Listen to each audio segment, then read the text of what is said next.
Chapter का नाम जो है वो क्या है? Biotechnology principle and processes. Biotechnology principle and processes, नाम से पता चल रहा है बायोलॉजी में किसका इस्तेमाल? टेक्नोलॉजी का इस्तेमाल। Principle and processes.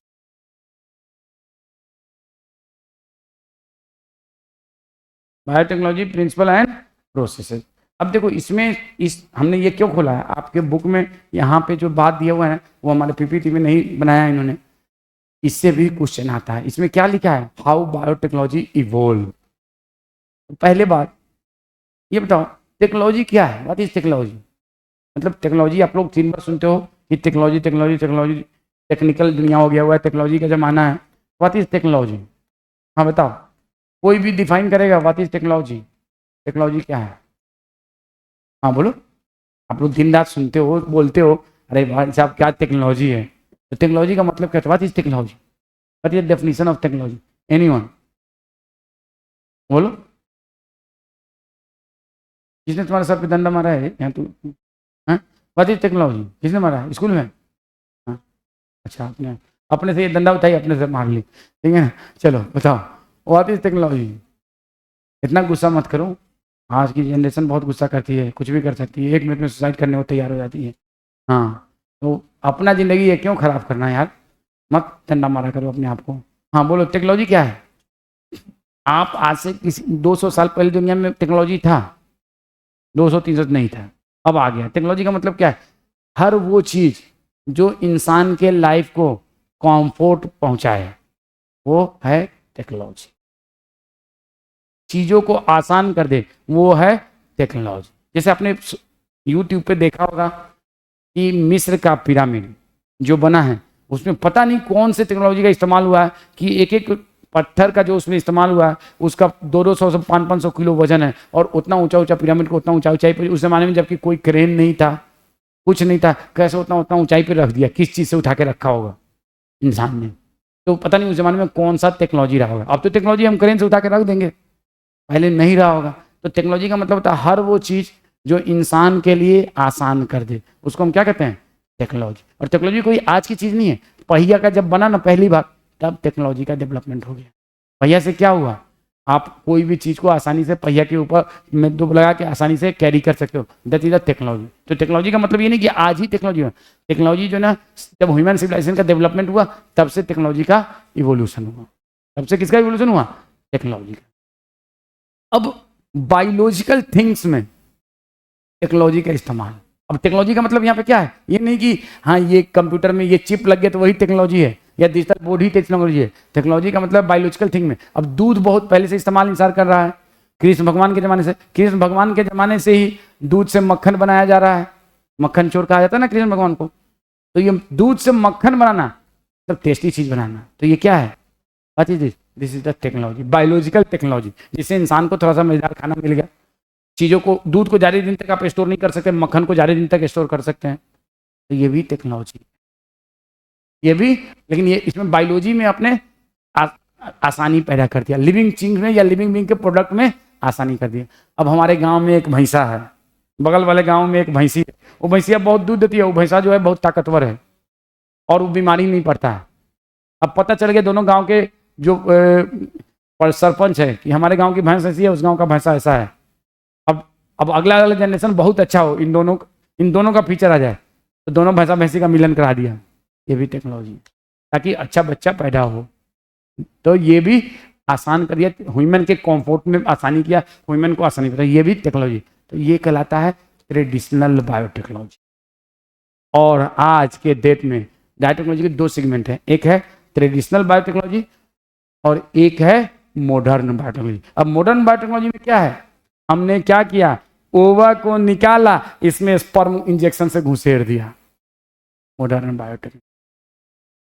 Assisted reproductive technology are the example of, अभी पढ़ा ना ART, ART is the example of modern biotechnology.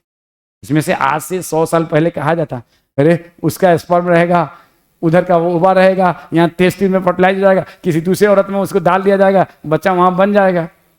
जूता उता निकाल के मारता है, पागल हो गया है। आज से 50 साल पहले भी ये बात बोल दिया जाता तो जूता निकाल के मारता कि साला पागल समझ रखा है सबको।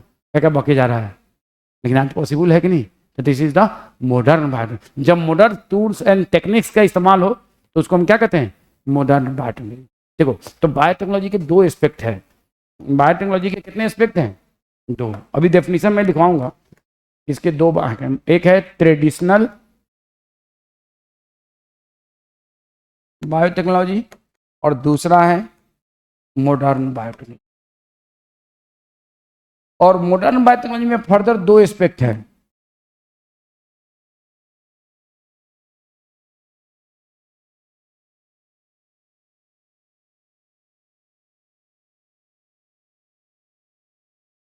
Using modern tools and techniques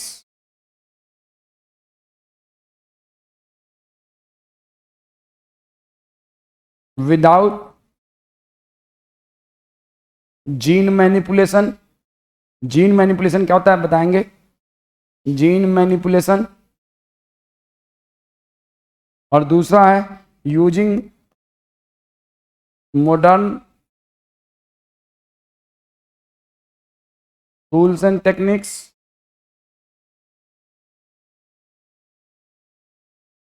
along with gene manipulation, along with gene manipulation। लिखो, तो मॉडर्न बायोटेक्नोलॉजी में दो एस्पेक्ट है। एक में बिना जीन में कोई चेंज किए, जैसे कि हम लोग ART जो है ना, this is example of this assisted reproductive technique, and इसका एग्जांपल है rDNA टेक्नोलॉजी। बात करेंगे rDNA technology, recombinant DNA technology, assisted reproductive technology, जहाँ पे मॉडर्न टूल्स एंड टेक्निक का इस्तेमाल करते हैं लेकिन जीन में मैनिपुलेशन नहीं करते हैं। यहाँ पे हम जीन में चेंजेस कर देते हैं, छेड़छाड़ कर देते हैं। कैसे, वो सब बात करेंगे। Using modern tools and technique along with gene manipulation. Gene manipulation का मतलब क्या हुआ, कोई एग्जिस्टिंग चीज में कोई चेंज लाना। तो यहाँ पे जीन में कोई चेंज नहीं लाते हैं, यहाँ पे जीन में चेंज लाते हैं। तो अब आपसे पूछा जाए कि ये बायोटेक्नोलॉजी टर्म कब ओरिजिन हुआ।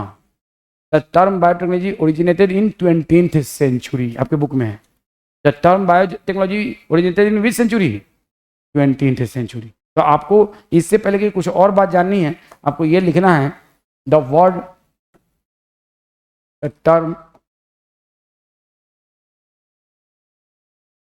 बायोटेक्नोलॉजी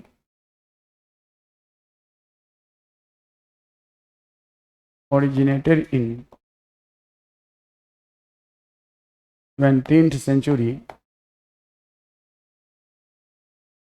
बेसिकली एक हंगेरियन इंजीनियर था, हंगरी का एक इंजीनियर था, कार्ल एर्की।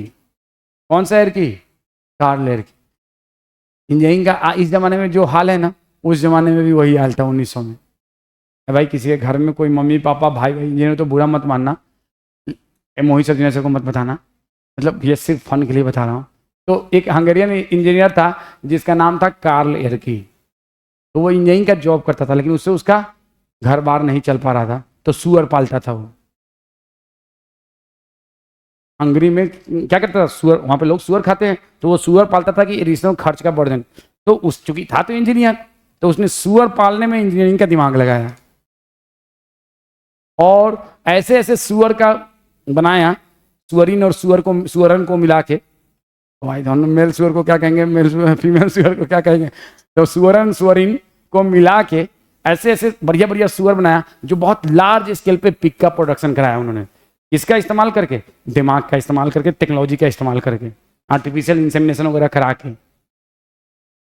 और उन्होंने टर्म बायोटेक्नोलॉजी सबसे पहले इस्तेमाल किया। किसने इस्तेमाल किया, एक इंजीनियर ने, जो कि सुअर पालता था। उसका नाम क्या था, कार्ल एर्की। लेकिन आपके बुक में नहीं है, आपके बुक में सिर्फ ये दिया है कि the term biotechnology originated in 20th century, it is considered as branch of biology, it is considered as offshoot. Offshoot branch का दूसरा टर्म क्या इस्तेमाल होता है, ऑफशूट, OFFSH होती है, ऑफशूट। ब्रांच के लिए दूसरा टर्म क्या होता है, ऑफशूट।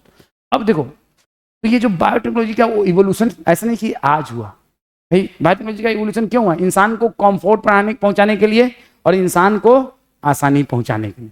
एक फ्रेंच फिलोसोफर, मैथमेटिशियन, बायोलॉजिस्ट, जिनका नाम था रीने डेस्क्रेट। का नाम था, रीने डेस्क्रेट। उन्होंने क्या कहा, 17th सेंचुरी से बिलोंग करते थे। कब से बिलोंग करते थे? 17th सेंचुरी, 17th सेंचुरी का मतलब हुआ 1600 में, 1600 से 1700 के 1610, 1620, 1630, ये 17th सेंचुरी कहलाएगा। 17th सेंचुरी में एक फ्रेंच फिलोसफर, मैथमेटिशियन और बायोलॉजिस्ट, तीनों चीज थे वो। कौन? रीने देस्क्रेट। उन्होंने कहा भाई दुनिया में इंसान कोई भी काम करता है वो किसके कंफर्ट के लिए करता है? अपने कंफर्ट के लिए, अपने आराम के लिए। उन्होंने कौन सा अप्रोच दिया? Anthropocentric approach. कौन सा अप्रोच दिया? एंथ्रोपोसेंट्रिक। एंथ्रोपोसेंट्रिक अप्रोच पहले भी बता चुके हैं, इंसान अपने आराम के लिए। तो जब सुअरिन और सुअरन को मिलाया तो ऐसा नहीं कि सुअर के स्पीशीज को सुधारने के लिए मिला है, बड़ा बड़ा सुअर मिले तो जारे जारे सुअर का गोश्त खाने को मिले। लोग जो खाते हैं, pig is very costly, pig meet is very costly in Europe and USA, more than your mutton and chicken. ठीक है ना? देखो ये खुश हो रही है। हाँ, तो वहां जाके मत ये नहीं कि सोचना कि कॉस्टली है तो खा लेंगे।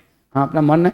देखो ये सब देखो बेटा सुन लो, आपको मटन कहा जाए, आपको चिकन कहा जाए, आपका मूड खराब नहीं होता। लेकिन जो क्यों, और वहीं यहाँ पे जो वेजिटेरियन होता है दिन और मुल्ला सब खाता रहता है मटन चिकन ये सब, और जो तुम पिग नहीं खाता है कैसे खा लेता है पिग, और जो खाता है वो बहुत मजे से खाता है। तो this all the psychology, all the psychology. Pakistan का जो फाउंडर था Mohammad Ali Jinnah, use to eat pig, pork meat, Mohammad Ali Jinnah, he used to drink lots of दारूज। ठीक है ना? तो वहां से वो बहुत ऑक्सफोर्ड से पढ़ के आया था ना।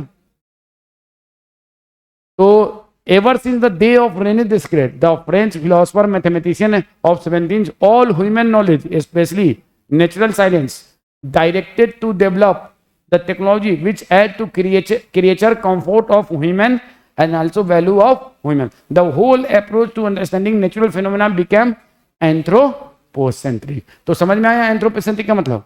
लिख लो, अगर अपने बुक में लिखना चाहो तो लिख लो।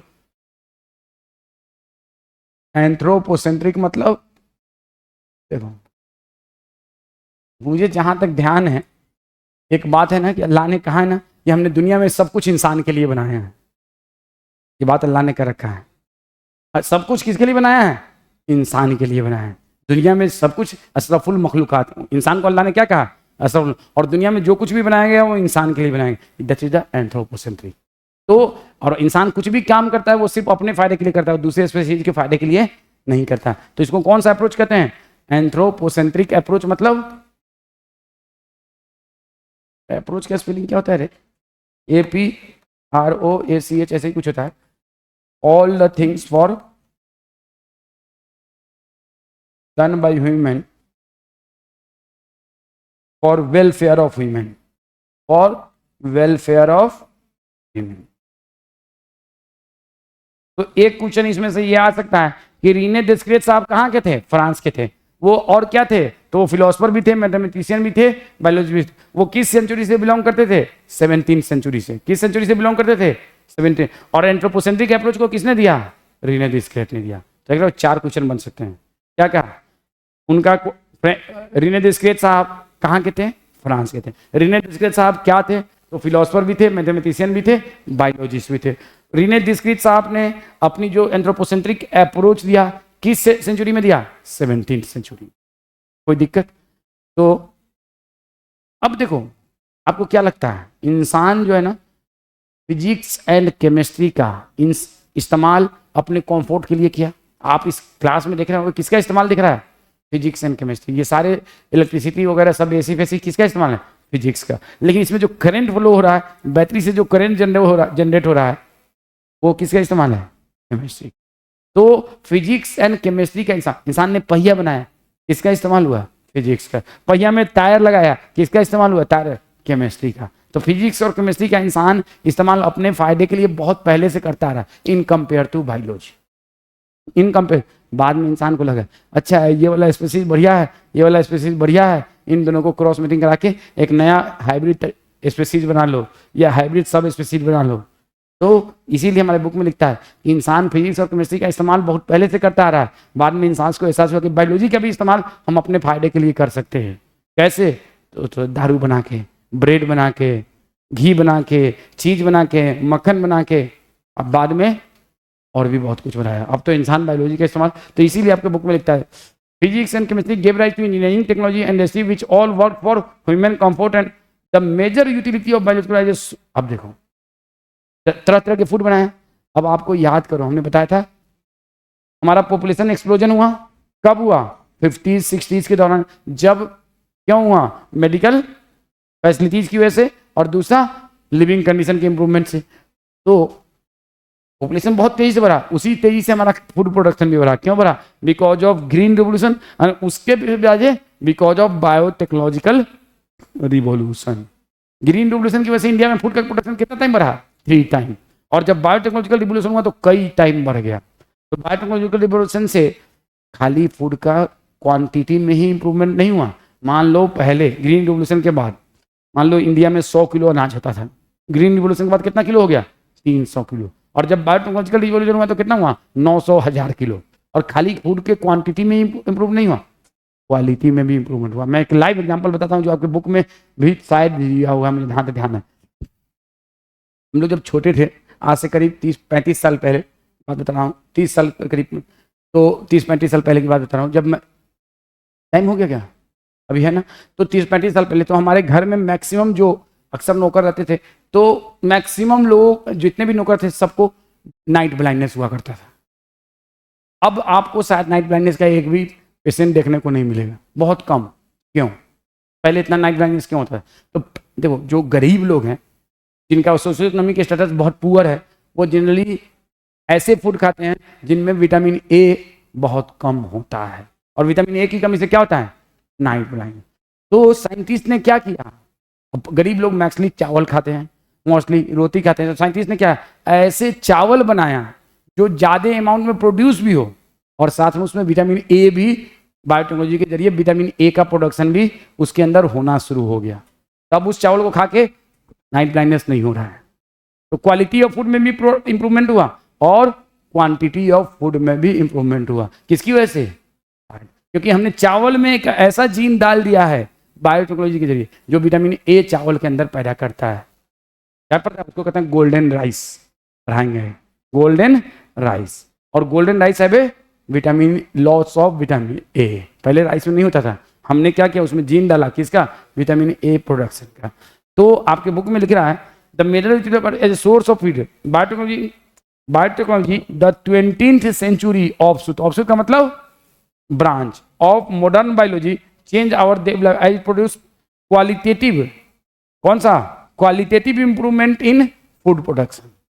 अभी हेल्थ को मत देखो, qualitative improvement in food production as well as quantitative. आगे लिखा है क्वांटिटेटिव भी। तो आपको एक बात लिखना होगा कि ये लिखेंगे biotechnology causes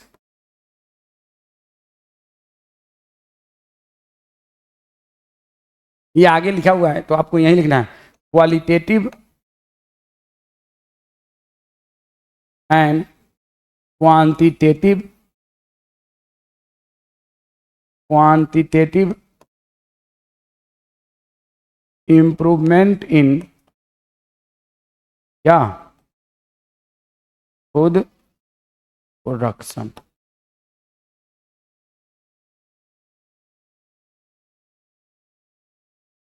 improvement in food production, quantitative improvement in food production. ठीक है ना? Quantitative improvement in food production, ये बात ध्यान रखना।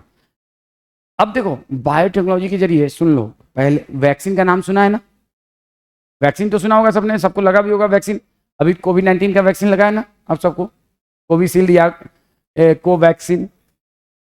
वैक्सीन बहुत दिनों से, वैक्सीन को सबसे पहले किसने बनाया था? लुईस पास्चर ने। किसने बनाया था? लुईस पास्चर ने। या कोई और बनाया था? नहीं, वो लुईस पास्चर ने तो इसका वैक्सीन बनाया था सबसे पहले। किसका? रेबीज का। सबसे पहले वैक्सीन को किसने बनाया था? एडवर्ड जेनर ने। किसने बनाया था? एडवर्ड जेनर ने। तो अब कब ईयर हमको याद नहीं है, एडवर्ड जेनर ने बनाया। तो उस वक्त जो वैक्सीन बनाया था वो जो कन्वेंशनल टेक्निक से बनाया गया था। अब जो है मैक्सिमम वैक्सीन किसकी टेक्निक से, कौन सी टेक्निक से इस्तेमाल किया था? बायोटेक्नोलॉजी के जरिए।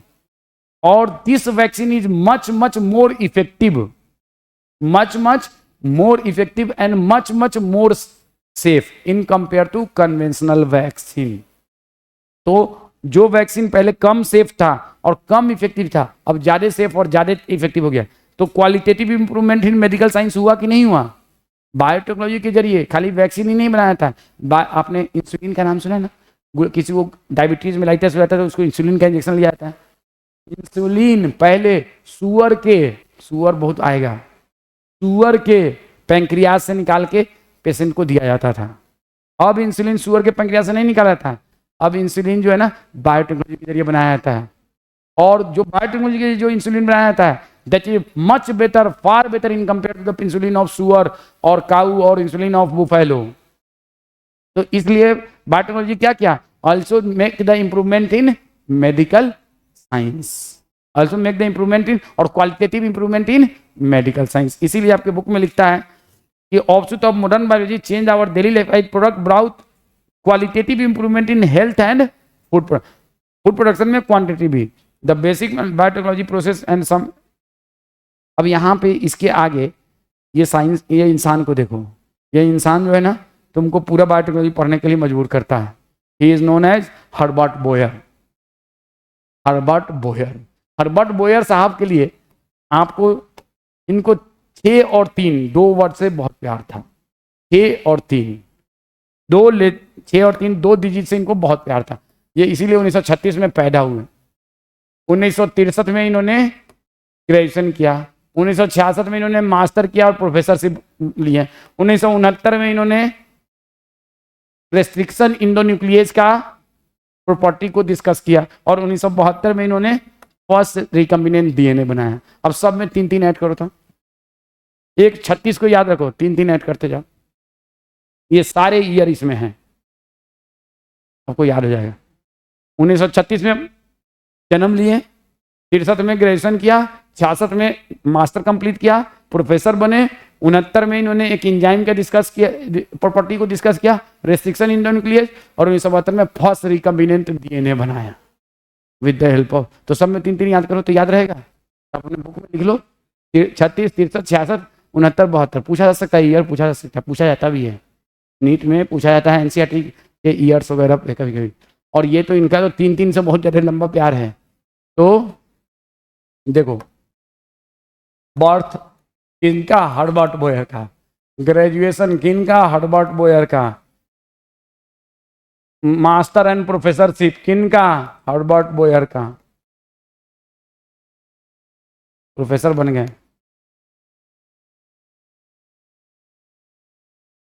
उसके बाद 69 में क्या? तो रेस्ट्रिक्शन इंडोन्यूक्लियेज की प्रॉपर्टीज, डिस्कवरी नहीं, रेस्ट्रिक्शन इंडोन्यूक्लियेज प्रॉपर्टी को डिस्कस किया। और उसके बाद 1972 में क्या? तो बनाया first recombinant DNA, first rDNA recombinant, along with Stanley Cohen, along with Stanley Cohen, ये दूसरे साइंटिस्ट हैं।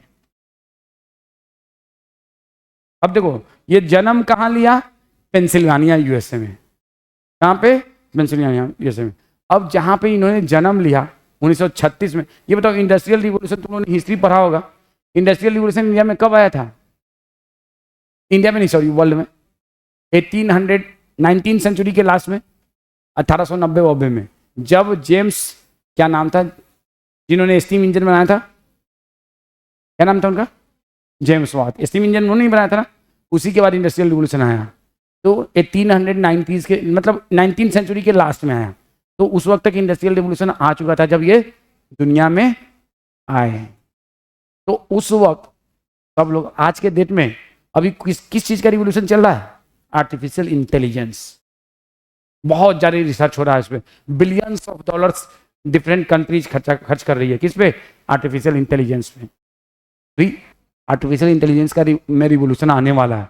आने वाले 10 साल में हो सकता है सादिक सर की जगह यहाँ एक रोबोट हो 20 साल के जगह, और वो यहाँ पे इधर उधर भटक के पढ़ा रहे हैं और हमसे बेहतर पढ़ा रहे होंगे, हमसे बेहतर पढ़ा रहे होंगे।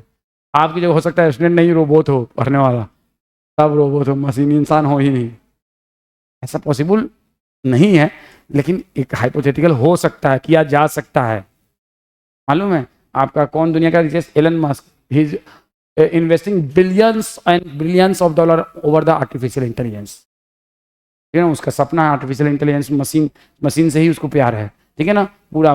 तो ये जब पैदा हुए उसके बाद जैसे ये जवान हुए, उस वक्त दुनिया में आज के डेट में तुम लोग ना सब गंवार सब वो तो मेडिकल की तैयारी कर रहे हो, जो मेट्रो सिटीज के बच्चे हैं उनसे कहोगे मेडिकल की तैयारी, वो नहीं करेंगे, वो सब टेक्नोलॉजी की तरफ जाएंगे। कोई MBA करेगा, कोई इंजीनियरिंग करेगा, कोई आर्टिफिशियल इंटेलिजेंस में जाएगा, वो ये सब नहीं करेंगे medical. They will go for glamorous world, they will make the money in 10 years much more than you will make the money in whole life. समझ रहे हो बात को? वो 10 साल में इतना पैसा बना लेंगे जो तुम पूरी जिंदगी में नहीं बना पाओगे डॉक्टर बन के भी। तो वो उनका ये नहीं है एम कि वो डॉक्टर बने, वो क्या करेंगे, वो आर्टिफिशियल इंटेलिजेंस में जाएंगे। ठीक है ना। वैसे ही जब पैदा हुए तो मैक्सिमम लोग उस वक्त क्या करता था, सब चाहता था कि हम इंजीनियरिंग करें और किस में जाएं, तो रोड बनाने वाला इंजीनियर बन जाए, रेल बनाने वाला इंजीनियर बन जाए। तो लेकिन ये साहब थोड़ा अलग थे, इन्होंने कहा नहीं, मैं रोड और रेलवे में नहीं जाऊंगा, मैं बायोलॉजिकल साइंस को चूज करूंगा। तो इसीलिए आपके बुक में लिखा हुआ and brought up in a corner of eastern, वहीं पे कहाँ पे, एक एरिया में वेस्टर्न पेंसिल्वेनिया के एक एरिया में, जहां पे मैक्सिमम लोग बच्चे young railroad and mine were destiny of most young man, but he completed the graduated in 1960 and followed by post in the at the university of L कोई जगह होगा, post graduate studies at L कोई जगह होगा, वहां से उन्होंने graduation and post graduation किया। और पिट्सबर्ग से उन्होंने क्या किया, ग्रेजुएशन, और बायोलॉजिकल साइंस में किया, ना कि इंजीनियरिंग किया। ये पूरे के लाइन का मतलब ये है। जबकि मैक्सिमम बच्चे उस वक्त क्या करते थे, इंजीनियरिंग करते थे, और वो रेल रोड या इंजीनियर बनते थे और रोड बनाते थे या रेल बनाते थे। फिर 1966 में इनको प्रोफेसरशिप की जॉब मिली, कहाँ पे, यूनिवर्सिटी ऑफ कैलिफोर्निया में, जो कि कहाँ पे, सैन फ्रांसिस्को में। 1969 में इन्होंने रेस्ट्रिक्शन इंडोन्यूक्लियस के प्रॉपर्टी को डिस्कवर्ड किया। और फिर 1972 में किसके साथ मिलके, स्टैनले कोहेल साहब के साथ मिलके इन्होंने क्या किया, first recombinant DNA, RDNA stand for recombinant DNA बनाया। बाकी स्टैनले कोहेल साहब की भी कहानी आपको जाननी है, तो अभी तक इतना। ये बताओ बर्थ कहाँ हुआ, वेस्टर्न पेंसिल्वेनिया में। ग्रेजुएशन कहाँ से किया, यूनिवर्सिटी ऑफ पिट्सबर्ग में। मास्टर कहाँ से किया, यूनिवर्सिटी ऑफ एल में। प्रोफेसरशिप कहाँ पे हुआ, यूनिवर्सिटी ऑफ कैलिफोर्निया, बहुत मशहूर है कैलिफोर्निया यूनिवर्सिटी आज भी, कहाँ पे, सैन फ्रांसिस्को में। सैन फ्रांसिस्को में है यूनिवर्सिटी ऑफ कैलिफोर्निया। और बाद में 1969 में इस एंजाइम की प्रॉपर्टी को इन्होंने डिस्कवर किया, और इसकी प्रॉपर्टी को डिस्कवर करने के बाद कोहेन साहब के साथ मिलकर इन्होंने फर्स्ट रिकम्बिनेंट DNA बनाया। बाकी कहानी नेक्स्ट क्लास में, इसमें एक भी क्लास छूटेगा तो आपको नेक्स्ट क्लास में समझ में नहीं आएगा, क्योंकि पूरा इंटरलिंक्ड चैप्टर है, पूरा ये चैप्टर और इसका अगला चैप्टर, और दोनों एक दूसरे से पूरा मिलता जुलता है।